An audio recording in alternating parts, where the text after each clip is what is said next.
سلمان صاحب، میں یہ جاننا چاہتی ہوں کہ ہمارا پورا پینل سرا رہا تھا اس فیصلے کو کہ ضمنی انتخاب میں پاکستان تحریک انصاف جانے کا فیصلہ کر چکی ہے، لیکن جب ملاقات ہوئی تو سب ختم ہو گیا۔ اس کے اثرات کیا ہوں گے پاکستان تحریک انصاف پر؟ دیکھیں، آپ کو یاد ہوگا کہ پچھلے ہفتے جب آپ یہ بات کر رہی تھی تو میں نے کہا تھا کہ وہ پارٹی ون مین پارٹی ہے، چاہیں گے وہ جو جیل میں بیٹھے ہیں، فیصلہ انہی کا ہوگا۔ اور وہ جو دیکھیں، اب وہ سیاسی کمیٹی کا جواز ختم ہو گیا، اس لیے کہ جب ان کی ملاقات ہوئی اور ملاقات میں جا کے سیاسی کمیٹی نے اپنی رپورٹ پیش کی تو انہوں نے آگے سے کہا کہ جی آپ دوبارہ جا کے اس فیصلے پہ نظر ثانی کریں، اور ان کا یہ آرڈر ہی پتہ چل رہا تھا کہ معاملہ ختم ہے۔ اور وہی سیاسی کمیٹی جو 13/9 سے فیصلہ کر رہی تھی، پھر کنسنسس سے انہوں نے بائیکاٹ کر دیا۔ مطلب یہ لیکن کسی نے خان صاحب کو قائل کرنے کی کوشش نہیں کی اس ملاقات میں؟ یہ جرأت پاکستان کی اگر پولیٹیکل پارٹیز میں اس حد تک مشاورت ہو یا بات چیت کا عمل ہو تو پھر شاید پولیٹیکل پارٹیز کے ساتھ ایسے نہ ہو۔ لیکن یہ بات ضرور ہے کہ جو کچھ اس ملاقات میں ہوا ہے، اس کے بعد وہ جو مفاہمت، وہ جو ڈائیلاگ کا عمل، وہ جو سیاسی کمیٹی، وہ سب کچھ ختم ہو گیا ہے، اور لڑائی ایک نئے نیچ پہ جا رہی ہے، ایک ضد ہے۔ اور میرا خیال ہے کہ خان صاحب نے اگر یہ فیصلہ کیا ہے تو وہ اپنی حد تک تو درست ہوگا، لیکن ان کی پارٹی کے معاملات آگے نہیں چلیں گے۔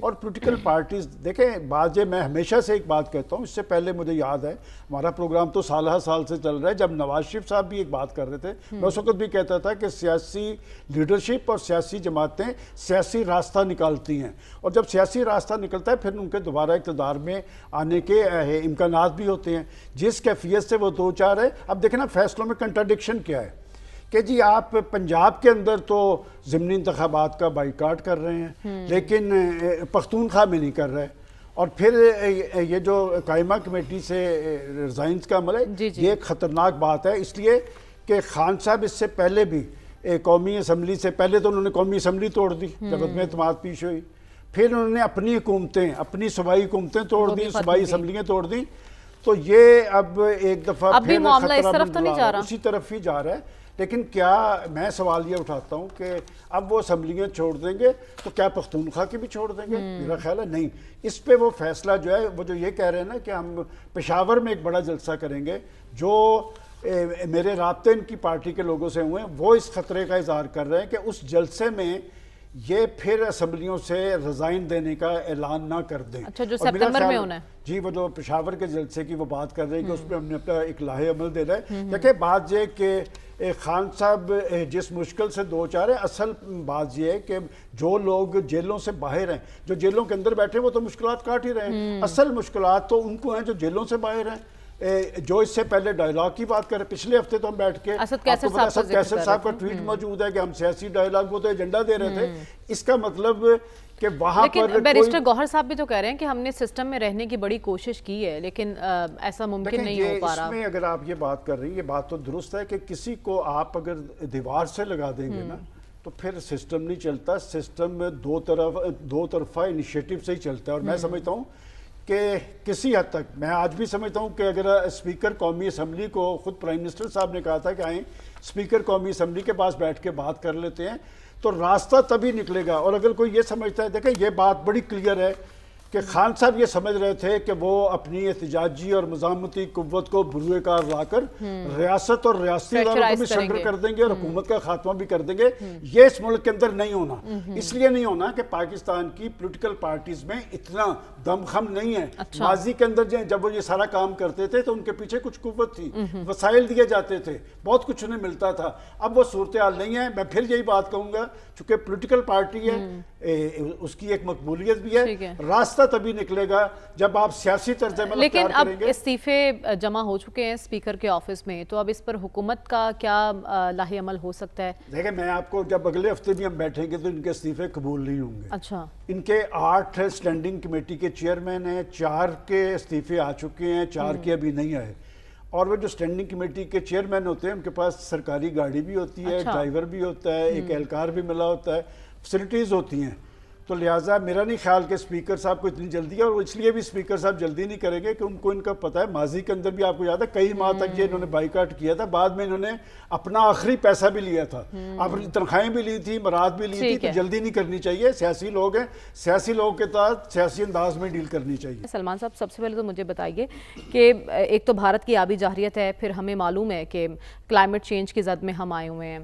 وزیر اعظم صاحب تجویز دے رہے ہیں آبی ذخائر بنانے کی اور ڈیمز کی، لیکن مصدق ملک صاحب کہہ رہے ہیں کہ صوبوں میں ہی اس معاملے پر ہم آہنگی نہیں ہیں، وہ ڈرتے ہیں اور شک کی نظر سے ایک دوسرے کو دیکھتے ہیں.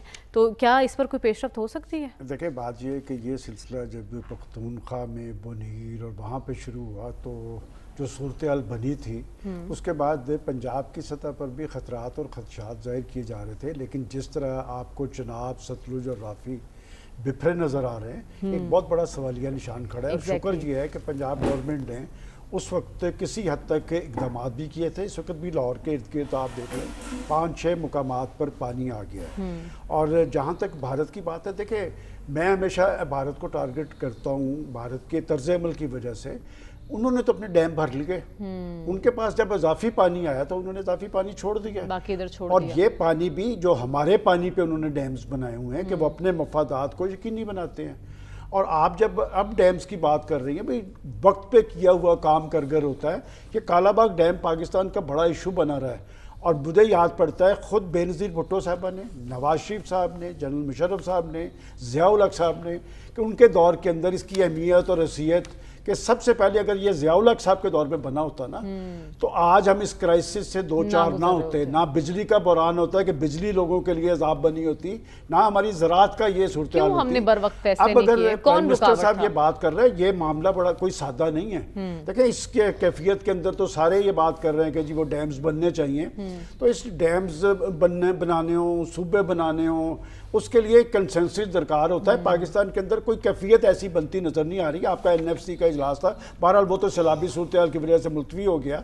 لیکن بات یہ کہ جب تک آپ ایک قومی جذبے کے تحت معاملات کو نہیں دیکھیں گے اس وقت تک یہ صورتحال نہیں بدلے گی. اور اس سیلاب، ابھی تو آپ نے سیلاب دیکھا ہے نا، اس سیلاب کے اثرات آپ کو بعد میں پتہ چلیں گے. میں بھی دیکھ رہا تھا کہ چینل پہ کہا 6 لاکھ لوگ، 6 لاکھ نہیں، آپ کا PDM میں اور اپنا NDM میں کہہ رہے ہیں کہ 12 اور 15 لاکھ لوگ جو ہیں، اور ان لوگوں کو بھی دوبارہ اپنے بسانا ہے، ان کے لیے کھانے پینے کا بندوبست کرنا ہے. میں سمجھتا ہوں یہ صرف حکومتوں کے کرنے کا کام نہیں. میں ہمیشہ سے کہتا ہوں کہ ماضی کے اندر ہم دیکھا کرتے تھے کہ پولیٹیکل پارٹیز آتی تھی سامنے. آج وہ جیسے ڈاکٹر صاحب کہتے ہیں کہ عدم وابستگی کا رجحان ہے. کیا اگر سارا لوڈ حکومتوں پہ ہی پڑ گیا تو کیا ان لوگوں کو ہم دوبارہ بسا سکیں گے، ان کی ضروریات پوری کر سکیں گے؟ ابھی تو اس کے بعد بیماریاں پھیلنی ہیں، ابھی تو خوراک کے ایشو ہیں. بالکل آپ بیماریوں کی بات کر رہے ہیں. لوگ تو اس وقت شدید متاثر ہوئے ہیں، مال مویشی بہ گئے ہیں، فصلیں تباہ ہو گئی ہیں. اس سب کے بعد عوام تیار رہیں کیونکہ پھر ایک مہنگائی کا سیلاب بھی آنے کو ہے. جب یہ سب لوگ متاثر ہوں گے تو اس کا ایفیکٹ بھی ہوگا.